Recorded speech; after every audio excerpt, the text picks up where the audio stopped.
주신 하나님의 말씀은 구약성경 레위기 1장 1절에서 4절, 19장 2절 말씀입니다. 여호와께서 회막에서 모세를 부르시고 그에게 말씀하여 이르시되 이스라엘 자손에게 말하여 이르라. 너희 중에 누구든지 여호와께 예물을 드리려거든 가축 중에서 소나 양으로 예물을 드릴지니라. 그 예물이 소의 번제이면 흠없는 수컷으로 회막문에서 여호와 앞에 기쁘게 받으시도록 드릴지니라.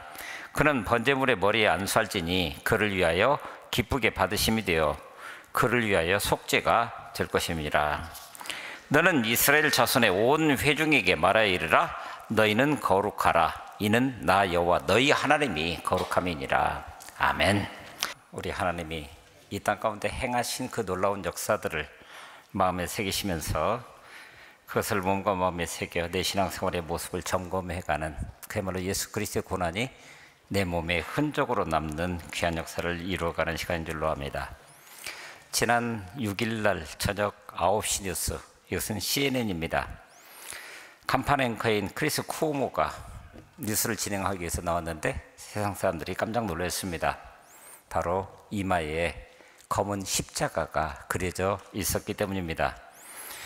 근데 진행하던 도중에 생방송 원투원 1대1 코너에서 공화당 정치 전략가인 마이클 카프트도 마찬가지로 이마에 십자가를 그리고 나왔습니다. 6일이 바로 제2의 수요일, 참회의 수요일이었습니다. 그러니까 이 사람들은 수요일 오전에 교회에서 예배를 드리면서 그날 예수 그리스도의 십자가, 바로 사순절의 시작, 제2의 수요일을 마음속에 새기면서 그 자리에서 목회자를 통해 이마에 올리브 나무를 태워서 만든 재, 기름을 개어서 만든 안료를 통해서 이렇게 십자가를 그려준 것을 하루 종일 묵상하고 또 묵상하면서 심지어는 자신이 일하는 현장에서까지, 그래서 전 세계에 이것이 송출되면서 오늘이 사순절의 시작이라고 이것을 선언했던 것을 보게 됩니다. 그래서 제2의 수요일, 그날을 시작으로 주일을 뺀 40일 동안, 그러니까 고난주간까지 40일을 사순절이라고, 그래서 이 기간 동안은 금식 등 절제하는 삶을 통해서 예수 그리스도의 고난을 내 몸과 마음에 새겨 내 신앙생활의 모습을 재점검하는 그런 기간입니다. 그야말로 오늘 우리가 함께 읽은 레위기 말씀, 거룩을 내 몸과 마음에 새겨서 그것이 내 삶 자체가 될 수 있도록 나를 이끄는 것, 나를 드리는 것, 이것이 사순절의 의미인 줄 압니다. 오늘 우리가 함께 읽은 레위기 19장 2절은 우리에게 이렇게 얘기합니다. 너희는 거룩하라. 이는 나 여호와 너희 하나님이 거룩함이니라. 너희도 거룩하라고요? 우리는 과연 거룩할 수 있을까요? 우리 같은 평범한 사람들이, 또 세속사회 한복판에 사는 사람들이 하나님의 거룩을 우리 삶으로 살아낼 수 있을까요? 이런 질문에 대한 답을 위해서 우리는 또 다른 질문을 할 수 있어야 됩니다. 도대체 누구에게 이 거룩하라는 명령을 주셨느냐라고 하는 것입니다. 그러니까 이 질문은, 이 명령은 세상 아무에게나 주신 그저 그런 명령이 아니라는 겁니다. 그래서 이 말씀을 가리켜서 이스라엘을 향한 하나님의 언약적 요구, 이렇게 얘기를 합니다. 그러니까 하나님께서는 자신이 먼저 택한 백성들을 향해서 거룩하라고 명령하셨다라고 하는 겁니다. 그도 그럴 것이, 우리 성경은 거룩, 성결을 말하고 있는 레위기를 제사 등 레위 지파에 관한 이야기라 해서 레위기라 그렇게 표제를 붙였지만, 히브리 성경, 그러니까 성경 원전이라고 얘기할 수 있는 마소라 본문에서는 바로 그 레위기의 첫 번째 단어, 그 단어를 따라서 명칭을 붙였는데, 그 레위기의 시작 첫 단어가 와 이크라라고 하는 단어였습니다. 근데 그 뜻은 그리고 부르셨다, 그리고 부르셨다. 누가요? 여호와께서. 그러니까 이 단어 속에서 금방 우리가 알 수 있는 것이 그리고, 그럼 그 앞에 어떤 이야기가 있었습니다. 바로 출애굽기입니다. 하나님께서 택하셔 부르신 그 사건을 있는 그대로 이야기를 하면서 부르셔서 모세에게 일러 이르시되 라고 하시면서 거룩하라고. 다른 성경 말씀도 그렇지만 레위기 자체가 세상 아무에게나가 아니라 그분이 가려 택하고 부르신 자신의 백성을 향해서 주셨다라고 하는 것을 명확히 하고 있다라고 하는 겁니다. 그러고 보니 레위기 자체를 다른 각도에서 살펴볼 수가 있었습니다. 보통 성경을 읽다가 보면은 레위기는 읽기도 복잡하고 우리가 잘 알지 못하는 용어, 제사 방법, 제물 이런 것들이 등장하고 있기 때문에 우리와 거의 상관없는 이야기로 받아들일 정도로 그렇다고 하는 거예요. 그런데 오늘 우리도 그런데 당대의 사람들도 이해하기 힘들 것 같은 그런 복잡한 이야기를 왜 하고 있는 걸까? 바로 그겁니다. 레위기를 한마디로 표현하라면 하나님 나라의 청사진이라고 이야기할 수 있다고 합니다. 부름받은 하나님의 백성이 과연 이 땅을 어떻게 살아갈 것인가 라고 하는 것을 이야기하고 있는 책이 레위기이기 때문이라는 겁니다. 그래서 레위기를 대략 크게 두 부분으로 나누게 되면 17장까지와 그 이후로 나눌 수 있는데, 먼저 17장까지는 그야말로 제사법에 대해서 얘기를 합니다. 부름받은 하나님의 백성이 하나님 앞에 어떻게 설 것이냐라고 하는 것을 얘기를 하면서 제사의 종류를 얘기를 합니다. 제사를 드릴 때 제물은 어떤 것을 써야 하고 그 제물을 다루는 방법은 어떻고 그걸 다루는 사람들은 어떤 태도를 가져야 하고, 전부 제사에 관한 이야기가 17장까지. 그렇다면 이건 뭡니까? 오늘 우리식으로 바꾸면 하나님을 예배하는 거예요. 예배하는 방법. 예배할 때 오늘 우리는 어떤 자세로 서야 되는가. 그리고 이어지는 18장부터 27장까지는 하나님을 예배하는 그 나라와 그 백성들이 그렇다고 한다면 공동체를 이루어서 어떻게 살 것인가 라고 하는 것을 얘기를 합니다.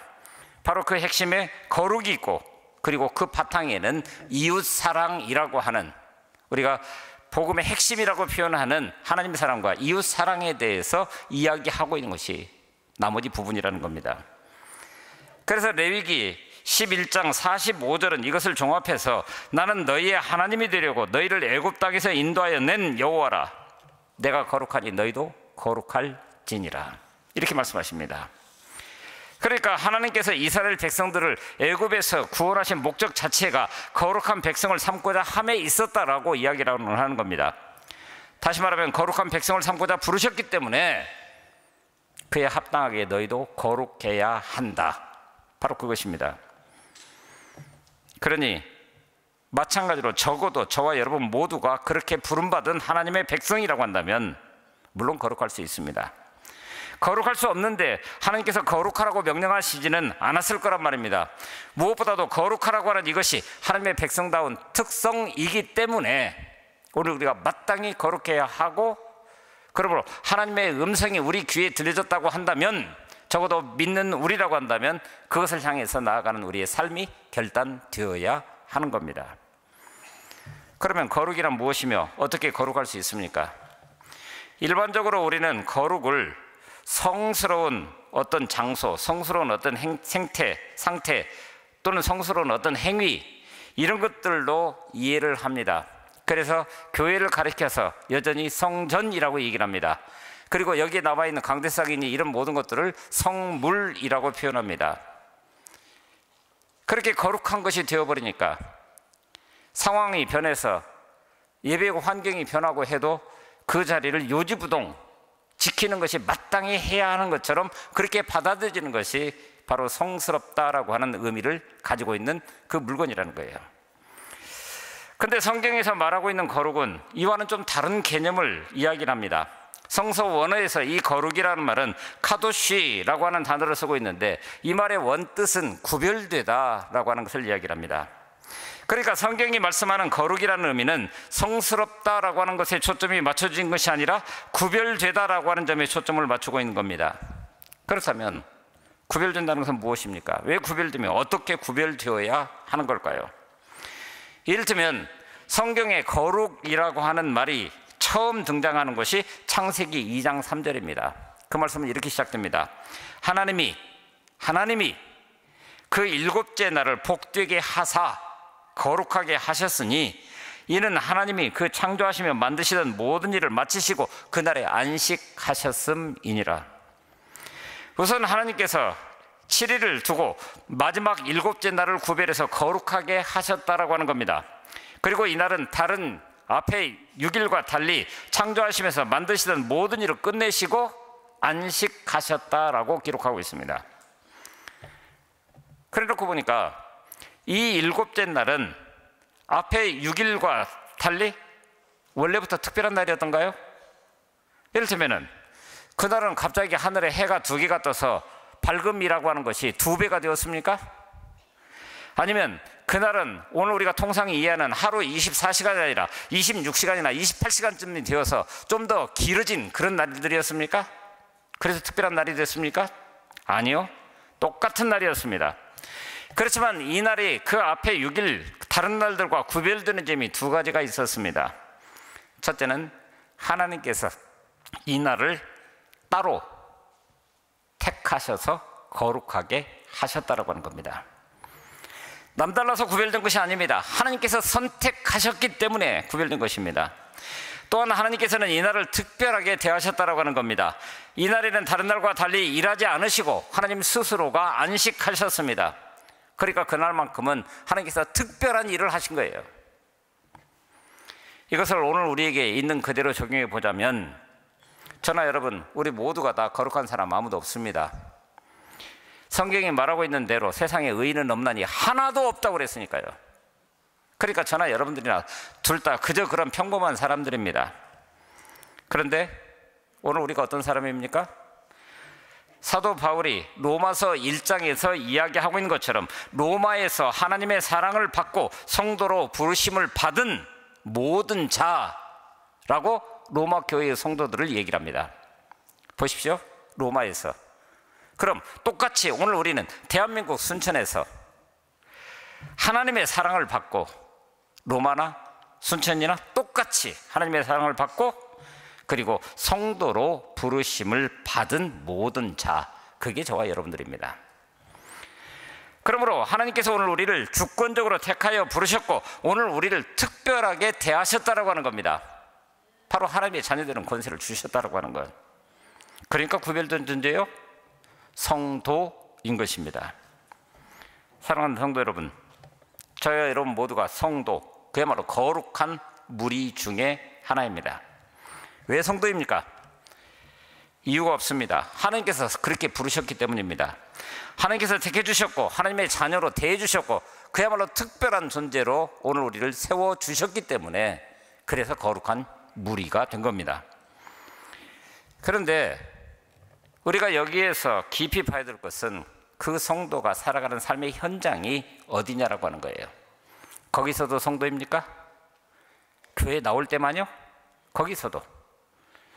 아이러니하게도 성경에서 속된 것 중에서도 속되다고 할 수 있는 창기 또는 창녀, 이란 뜻을 가지고 있는 히브리어 카데시아, 놀랍게도 거룩을 의미하는 카도시와 어원이 똑같은 단어를 쓰고 있다고 하는 거예요. 뭘 말하고 있습니까?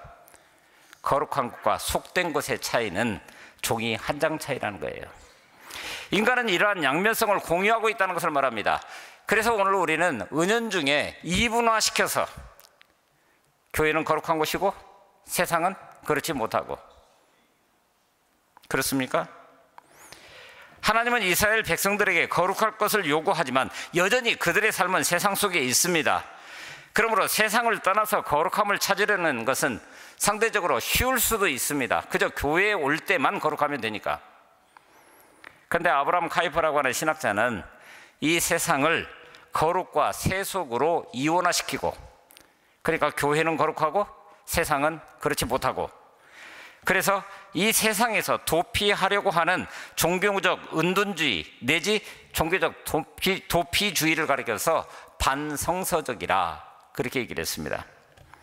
물론 경우에 따라서는 더 깊은 수련을 위해서 세상을 잠시 떠나서, 우리식으로 말하면 기도원에 들어가서 세상을 좀 더 다른 각도에서 바라보고, 그래서 무엇보다도 자기 자신에게 집중하면서 하나님의 거룩 앞에 자신을 세울 수도 있지만, 근데 그렇게 떠남의 전제는 반드시 세상 속으로 다시 돌아와야 한다라고 하는 거예요. 지난주에 보았던 것처럼 변호산 사건, 얼마나 황홀하고 그런 경험 자체를 하지 못했었던 베드로, 뭐라고 그랬습니까? 초막 셋을 짓자고, 그리고 여기서 살자고. 그런데 주님의 그 말씀에 대한 반응이 무엇이었습니까? 산 밑으로 내려가자라고 하는 거예요. 우리의 삶의 터전이 거기에 있다는 겁니다. 우리가 잘 아는 보네포 목사님은 이렇게 말했습니다. 우리가 진실한 믿음을 소유할 수 있게 되는 것은 철저하게 이 세상에서 사는 삶을 통해서만 가능합니다. 우리의 믿음이 어디에서요? 교회에서가 아니라 우리가 살아가는 이 세상에서만. 성자가 되든지 회심한 죄인이 되든지 교인이 되든지 간에 자신을 그 어떤 신비로운 존재로 만들려는 모든 노력 철저하게 포기하는 게 좋습니다. 우리는 세속 속에서 살아가는 존재이니까요. 내가 말하는 이 세상에서 사는 삶이라고 하는 뜻은 삶의 의미나 문제, 성공과 실패, 경험과 난관 등 모든 일에서 자신을 있는 그대로 완전히 던져서 열정적으로 살아간다는 것을 뜻합니다. 그러면서 이렇게 마무리합니다. 우리는 그렇게 함으로써 하나님 품속으로 완전히 뛰어드는 것입니다. 믿음을 가지고 이 세상에서 열정적으로 있는 힘을 다해서 살아가는 것, 그게 실상은 하나님 품 안에 나 자신이 뛰어드는 것이라고. 그러니 우리가 거룩하고자 하면은 무엇을 어떻게 해야 됩니까? 먼저 거룩을 알아야 되죠. 우리 역시 그 거룩을 먼저 체험할 수 있어야 됩니다. 우리 하나님이 거룩하시니 그 거룩하신 하나님의 임재를 늘 체험할 수 있어야 하는 거죠. 이사야 6장을 보면 이사야가 하나님으로부터 부름받습니다. 성전 안에서 거룩한 하나님의 임재를 체험합니다. 그런데 그 임재를 체험하고 나서 5절에 그는 이렇게 말합니다. 그때 내가 말하되 화로다 나여 망하게 되었도다. 나는 입술이 부정한 사람이요 나는 입술이 부정한 백성 중에 거주하면서 만군의 여호와이신 왕을 배웠음이니이다. 여러분, 이사야 선지자가 그때 성전에 처음 섰을까요? 아니요. 그는 습관처럼 성전에 올라가서 기도했을 것입니다. 그러나 그날은 비범한 날이었습니다. 비상한 날이었습니다. 특별히 그 본문이 이야기하고 있는 것처럼 우시아가 죽었을 때에 나라의 위기가 찾아온 순간입니다. 하나님이 하실 일이 과연 이 사건을 통해서 어떤 일을 이루실 것인가를 기대를 가지고 그 앞에 섰습니다. 그래서 환상 가운데 바로 그 땅을 향해서 부름받아야 될 사람이 누구인지를 묻고 계시는 그 하나님 앞에 자신이 세워지게 됩니다. 과거에 경험해보지 못했던 엄청난 두려움으로 가득 차 있는 그 모습을 지금 보고 있는 겁니다. 누가복음 5장을 보면 베드로도 이런 경험을 말합니다. 언제나처럼 고기잡이를 마치고 그물을 씻고 있었습니다. 그런데 예수님께서 다가오셔서 배에 오르시고는 하필 그 배에 오르시고는 하나님 나라를 선포하기 시작합니다. 그리고는 그 말씀을 마치자마자 깊은 데로 가서 그물을 내려 고기를 잡으라고 말도 안 되는 명령을 내립니다. 밤새 고기잡이를 했으나 허탕을 친 상황입니다. 그리고 지금은 아침 시간입니다. 물때가 아니라 그야말로 고기잡이를 할 때가 아닙니다. 그런데도 그 말씀의 권위에 눌려서 있는 그대로 순종하여 그물을 내렸습니다. 그런데 이게 어느 일입니까? 그물이 찢어질 정도로, 그래서 혼자 감당할 수 없어서 주변에 있는 동료 어부들을 불러야 될 만큼. 그런데 보십시오. 베드로가 그 엄청난 고기를 잡았습니다. 근데 그럼에도 불구하고 고기 잡아서, 그렇게 많이 잡아서 기뻐하는 그것은 두 번째 문제였습니다. 무엇보다도 예수님 그 발 앞에 엎드릴 수밖에 없는, 그래서 그는 이렇게 말합니다. 주님, 나를 떠나십시오. 나는 죄인입니다.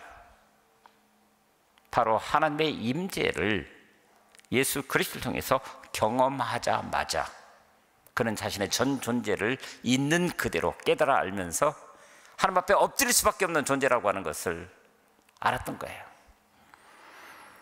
그래서 오늘 우리도 마찬가지로 이 사순절 이 기간 동안에 바로 그 하나님의 임재의 체험 앞에, 그야말로 그 거룩 앞에 세워질 수 있어야 예수 그리스도의 고난의 흔적을 우리 몸에 새기고 새겨진 그것이 삶을 통해서 있는 그대로 드러날 수 있는 겁니다. 우선 예배의 자리에서 거룩하신 하나님의 임재를 체험할 수 있어야 됩니다.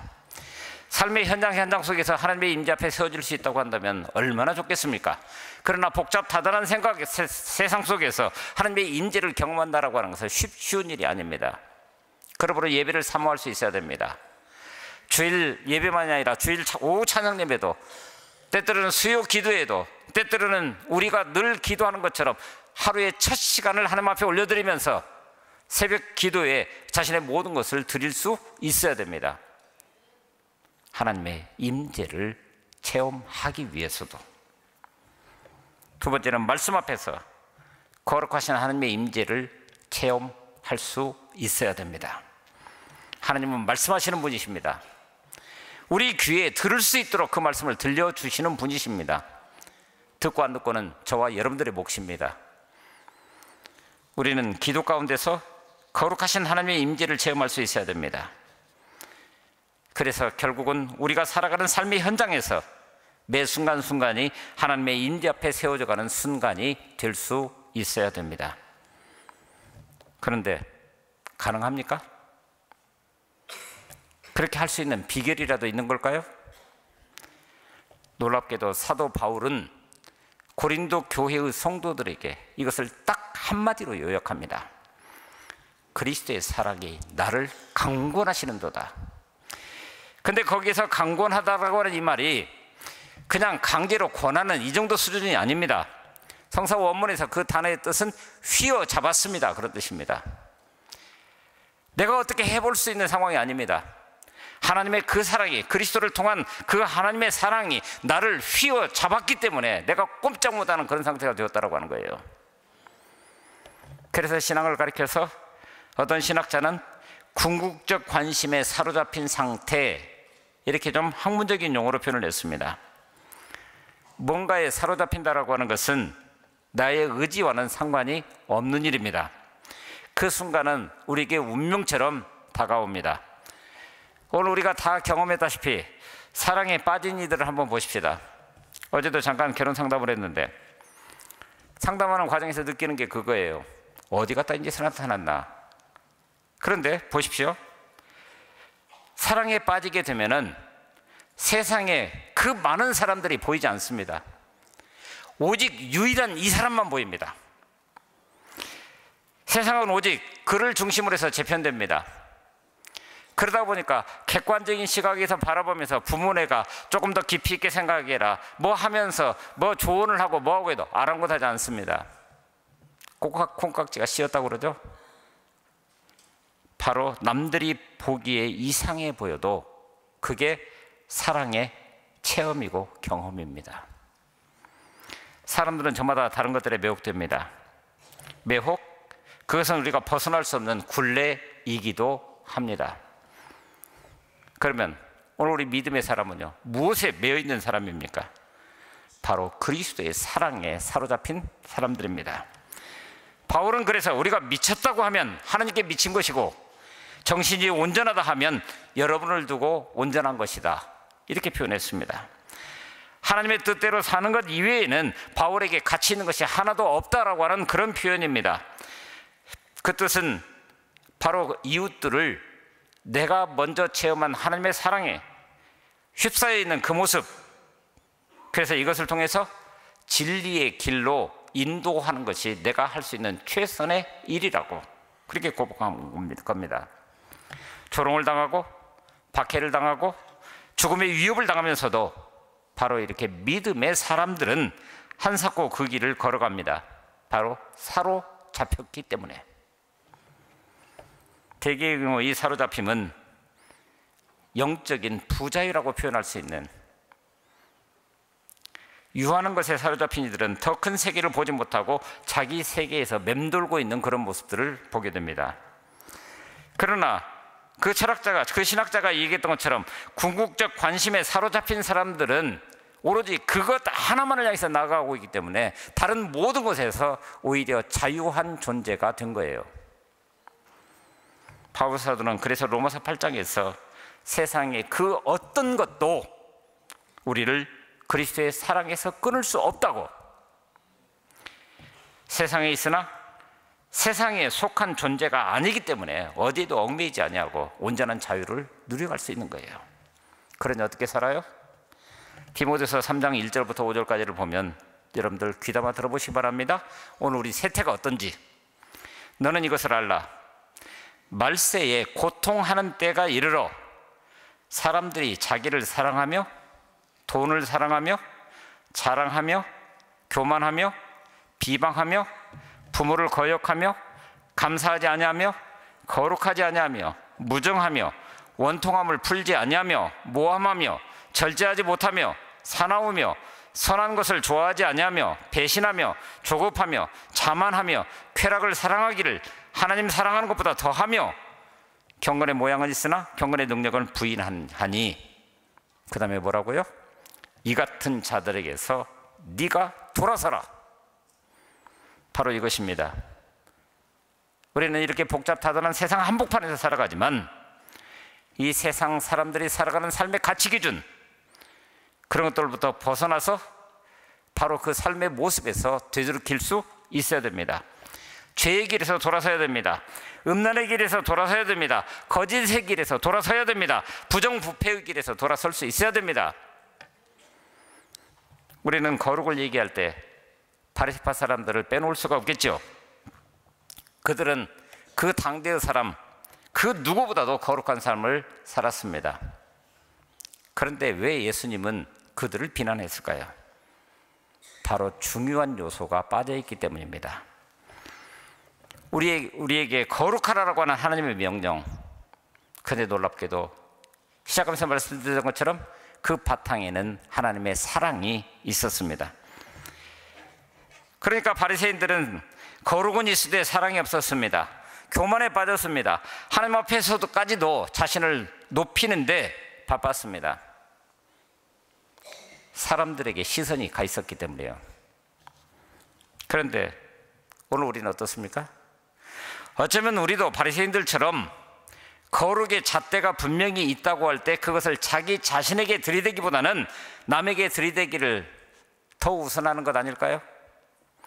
거룩에 대한 열정을 자기를 지키는 데 사용하기보다는 남을 깎아내리고 남을 비판하는 데 사용하는 것은 아닐까요? 그 대신에 자신을 돌보는 것에는 관대하고 타인에게는 일방적인 거룩을 요청하고 있는 것은 아닐까요? 그러고 보니 거룩하라라고 하는 하나님의 명령을 우리가 받을 때 가장 중요한 것은 우리가 아니라 바로 나 자신이라는 거예요. 그리고 난 다음에 우리인 겁니다. 오늘 우리는 하나님께서 거룩한 사람으로 택해서 구별해 놓은 사람들입니다. 우선 하나님 앞에서 거룩을 체험하면서 우리 자신을 거룩한 사람으로 스스로 구별할 줄 알아야 됩니다. 하나님의 말씀에 귀를 기울이고 그 말씀을 지키고자 힘써야 합니다. 그도 그럴 것이 한자어로 거룩할 성자를 보면서 참 의미심장한 그 뜻이 참 심오하다라고 하는 생각했습니다. 거룩할 성자 머릿속에 그려지십니까? 먼저 두 단어가 붙어 있습니다. 귀 이자와 입 구자. 그리고 그 밑에 곧은 줄기 정자가 담겨져 있습니다. 그러니까 거룩하다, 성스럽다라고 하는 것은 듣는 것과 말하는 것이 곧은 줄기처럼 올바른 상태여야 한다. 이것을 표현한 것 같습니다. 그냥 한자 말인데 여기에 성서적인 의미가 담겨 있는 그런 단어들이라는 거예요. 그렇죠? 거룩하려면 우선 우리는 하나님의 말씀을 올바로 잘 들을 수 있어야 됩니다. 그리고 그 하나님의 말씀을 우리 입술을 통해서 정확하게 잘 말할 수 있어야 됩니다. 나아가서 그 말씀을 그대로 실천하면서 삶으로 살아내서 곧은 줄기처럼 올바른 상태로 그 열매가 우리 가운데 등장할 수 있어야 한다고 하는 거예요. 그래서 민수기 15장에서는 우리 이렇게 말합니다. 너희가 내 모든 명령을 기억하고 행하면 너희의 하나님 앞에서 거룩하리라. 거룩하게 될 것이다. 비록 힘들고 어렵더라도 우리 자신을 지켜나갈 수 있어야 됩니다. 그래서 결국 하나님 보시기에도 그리고 사람에게도 인정받을 만한 그런 거룩한 삶이 우리 삶을 통해서 증거될 수 있어야 됩니다. 레위기 전체를 읽어가다가 보면은 이 거룩을 두고 세 가지 정도로 분류를 하는 것 같아 보입니다. 먼저는 부정한 것이 있습니다. 그리고 정결한 것이 있고 그리고 거룩한 것이 있습니다. 첫째로 부정한 것은 더럽혀진 것입니다. 하나님께는 고사하고 사람에게도 가까이 할 수 없는 그 상태. 그런데 그 속에서 오늘 우리가 살아가고 있음에도 불구하고 오늘 우리는 그것 자체를 인식하지 못하고 있는 것 같아 보여요. 왜요? 사탄이 그럼에도 불구하고 괜찮아, 그 정도는 세상이 다 용인하는 수준이야, 여기에 속으면 안 됩니다. 부정한 것은 부정한 거예요. 그리고 그 다음은 정결한 것을 말하는데 이것은 정상적인 것입니다. 사람들이 인정하는 삶입니다. 예를 들어서 제사를 드리러 예물을 가지고 옵니다. 근데 이 예물이 하나님 앞에 드릴 만한 것이냐 아니냐라고 하는 것을 누가 판단합니까? 제사장이 판단합니다. 사람입니다.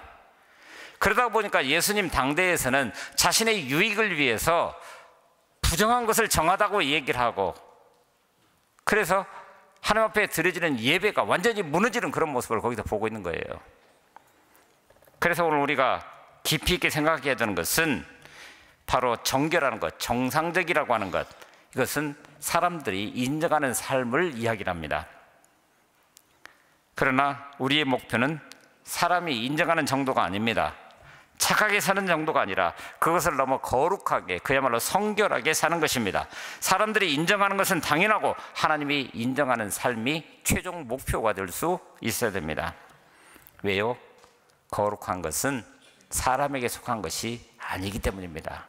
하나님께 속한 것입니다. 그러므로 우리가 거룩하다라고 하는 것은 늘 하나님의 임재 앞에 나 자신이 서 있는 것, 그런 자세로 세상을 살아가니 세상 사람들이 보기에 어떻겠습니까? 로마서 14장 18절 말씀, 이로써 그리스도를 섬기는 자는 하나님을 기쁘시게 하며 사람에게도 칭찬을 받느니라. 어떤 목사님의 경험, 바로 레위기를 묵상하다가 자신이 애용하고 있는 페이스북에다가 거룩함이란 무엇인가? 라고 하는 질문을 올려더랍니다. 그랬더니 한 친구 목사님이 답글을 이렇게 적어서 보내주셨다는 거예요. 거룩이라는 말이 하나님과 나는 동급이라는 말인데, 그렇죠, 레위기에서 내가 거룩하니 너희도 거룩하라. 그러니까 그 말씀을 하나님과 내가 동급이라고 먼저 받아들인 거예요. 왜냐하면 조금 전에 말씀드린 것처럼 거룩은 인간의 성품이 아닙니다. 하나님의 성품입니다. 근데도 그것을 동급이라고 느꼈다고 한다면, 그러면서 그 다음 말이 걸작입니다.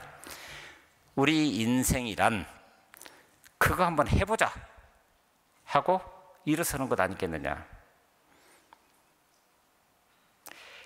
우리 인생이란 그거 한번 해보자는 것, 그게 아닐까요? 큰 감동이 있었습니다. 거룩을 삶으로 살아내는 삶이라고 하는 것은 오늘 우리 그리스도인에게 중요한 과제인 반면에 성령께서 우리 안에 이루어 가시는 구원의 실체를 감사하고 그것을 있는 그대로 고백하는 은혜의 현장이라고 하는 거예요. 우리가 먼저 구원받은 존재이기 때문에.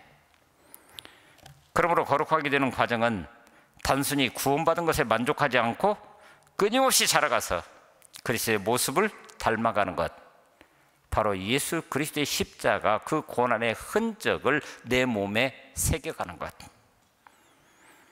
그래서 지금 우리의 모습은 언제나 부족할지라도 우리 주님이 먼저 가신 그 길을 따라가면서 예수 그리스도의 그 모습을 몸과 마음에 새기는 일이 거룩함을 이루어가는 그런 삶. 그러므로 하나님의 부르심에 응답한 오늘 우리가 날마다의 삶에서 예수 그리스도를 닮아가려는 노력이 오늘 우리를 거룩하게 할 것입니다. 사순절 이 기간이 바로 이것을 증거하는 그런 귀한 은혜의 시간이 될 수 있기를 바랍니다. 기도하겠습니다.